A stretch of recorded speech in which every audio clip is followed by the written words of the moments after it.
નમસ્કાર મિત્રો, હું છું અતુલ તિવારી અને આપ જોઈ રહ્યા છો ગુજરાત તક. અમારી વિશેષ રજૂઆત આજની વાતમાં વાત કરવી છે ગુજરાતની 11માંથી 4 રાજ્યસભા બેઠકો પર યોજાનાર ચૂંટણી વિશે. કારણ કે આજે ફોર્મ પરત ખેંચવાનો આખરી દિવસ હતો અને ભારતીય જનતા પાર્ટી તરફથી જે 4 ઉમેદવારોએ પોતાના ફોર્મ ભર્યા હતા તેમના સિવાય કોંગ્રેસ કે અન્ય કોઈ પણ પક્ષ તરફથી કોઈ પણ ફોર્મ ભરવામાં નહોતા આવ્યા અને આખરે આજે 11 તારીખે ભારતીય જનતા પાર્ટીના 4 ઉમેદવારોને વિજેતા જાહેર કરી દેવામાં આવ્યા છે.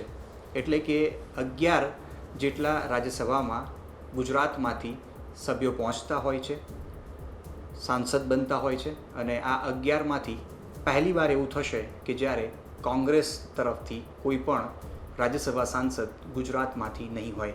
તો આજ વિશે ચર્ચા કરવી છે, વિસ્તારપૂર્વક આપણે આજે કરીશું વાત.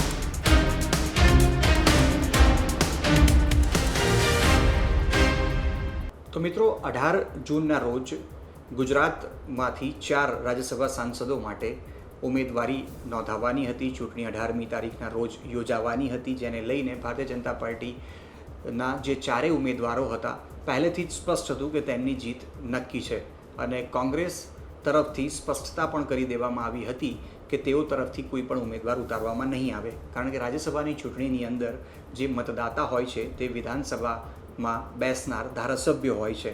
જે પ્રકારે ગુજરાત વિધાનસભાની સ્થિતિ અત્યારે છે તે મુજબ ભારતીય જનતા પાર્ટીના 161 જેટલા ધારાસભ્યો અત્યારે ગુજરાત વિધાનસભામાં છે. એટલે કે જે બહુમતીનો આંકડો છે તેના કરતાં અનેક ગણા જે ધારાસભ્યો છે તે ભારતીય જનતા પાર્ટી પાસે છે. અને જ્યારે રાજ્યસભાની ચૂંટણી માટે ઉમેદવારો મેદાનમાં હોય ત્યારે સ્વાભાવિક છે કે 161 જેટલા ધારાસભ્યોનું સંખ્યાબળ ધરાવતી ભારતીય જનતા પાર્ટીના 4 ઉમેદવારોની જીત પહેલેથી જ નક્કી હતી.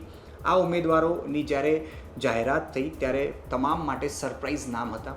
તમામ 4 જે ઉમેદવાર હતા તેમાંથી સૌરાષ્ટ્રના 2, મધ્ય અને ઉત્તર ગુજરાતમાંથી એક ઉમેદવારનું નામ ભારતીય જનતા પાર્ટી તરફથી જાહેર કરવામાં આવ્યું હતું.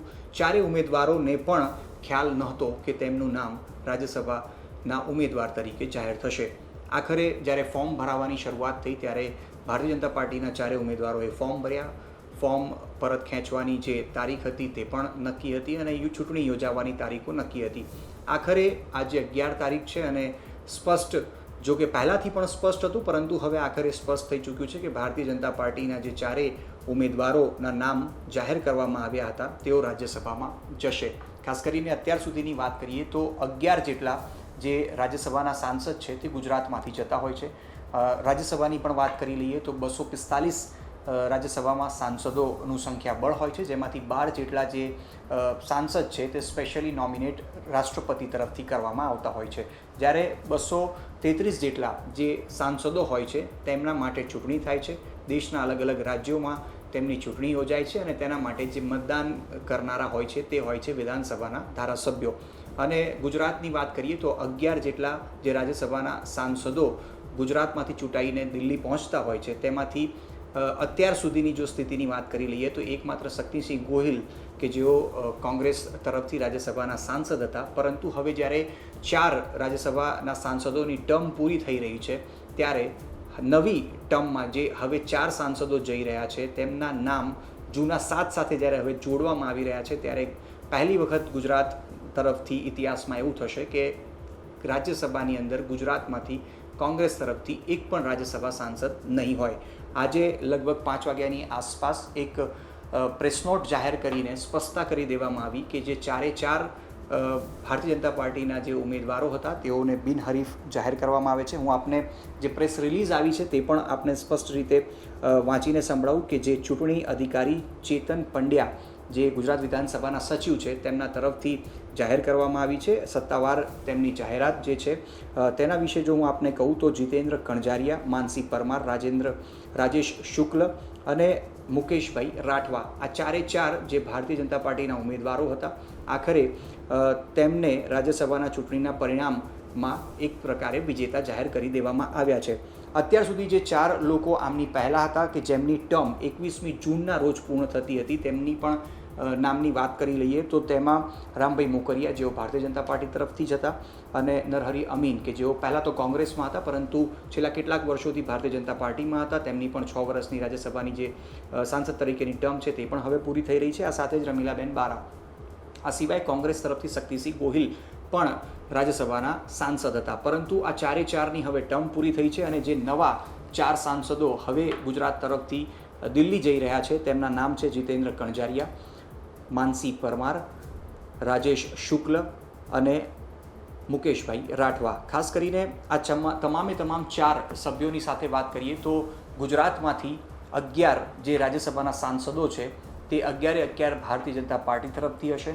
ખાસ કરીને રાજ્યસભાની પણ અંદર જો બહુમતીની વાત કરીએ તો એનડીએ ભારતીય જનતા પાર્ટીના જે ઘટક દળો છે તેમની સાથે ભારતીય જનતા પાર્ટીના જે રાજ્યસભાના સાંસદો છે તેની સંખ્યા લગભગ 150ની આસપાસ યા તો એને પાર છે. અને જે પ્રકારે હવે ચૂંટણી રાજ્યસભાના કેટલાક અલગ અલગ રાજ્યોમાં યોજાવા જઈ રહી છે, કેટલાક જગ્યાએથી ખાસ કરીને મધ્યપ્રદેશ વિશે પણ આપણે સાંભળ્યું હશે કે એક કોંગ્રેસના મહિલા ઉમેદવાર કે જેમનું નોમિનેશન રદ કરી દેવામાં આવ્યું છે તેને લઈને પણ કોંગ્રેસ તરફથી એક કાનૂની લડત લડવાની તૈયારીઓ કરવામાં આવી રહી છે. પરંતુ જે પ્રકારે સંખ્યાબળ સતત ભારતીય જનતા પાર્ટીનું વધી રહ્યું છે તે પ્રકારે પણ જો વાત કરીએ તો રાજ્યસભામાં સતત ભારતીય જનતા પાર્ટીનું સંખ્યાબળ વધતી જઈ રહી છે. લોકસભામાં ક્યાંક ને ક્યાંક જે પ્રકારની ભારતીય જનતા પાર્ટીની સ્થિતિ હતી, એનડીએ ગઠબંધનના અંતર્ગત ભારતીય જનતા પાર્ટી સરકારમાં છે, પરંતુ રાજ્યસભામાં સતત ભારતીય જનતા પાર્ટીનો જે આંકડો છે, જે સાંસદોની સંખ્યા છે તે સતત વધતી જઈ રહી છે.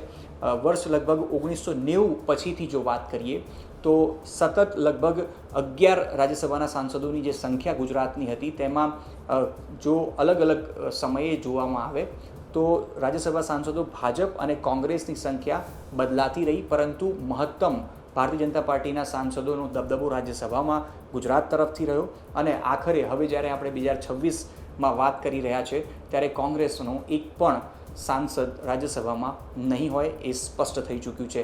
રાજ્યસભાની ચૂંટણી માટે પણ જો વાત કરીએ તો 1/3 જે રાજ્યસભાની અંદર 233 જેટલા જે સદસ્યો હોય છે તેમની જે ટર્મ છે દર 2 વર્ષે 1/3 સદસ્યોની ટર્મ પૂરી થતી હોય છે અને તે પ્રકારે રાજ્યના અલગ અલગ જે ભાગોમાંથી જેમની ટર્મ પૂરી થતી હોય છે તેમના માટે ચૂંટણી યોજાતી હોય છે.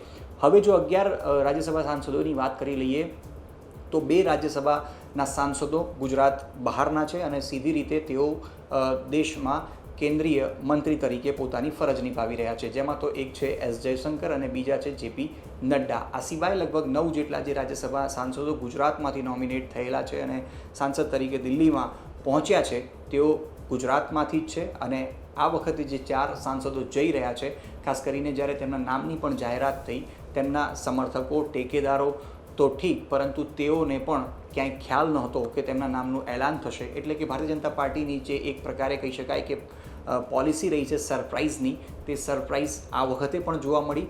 પરંતુ જે 4 સદસ્યો આ વખતે નોમિનેટ થયા છે તેમાંથી 3 લોકોનું જે બેકગ્રાઉન્ડ છે અથવા તો તેઓ આરએસએસ સાથે સંકળાયેલા હોવાની પણ માહિતી જે છે તે સ્પષ્ટ સામે આવી છે.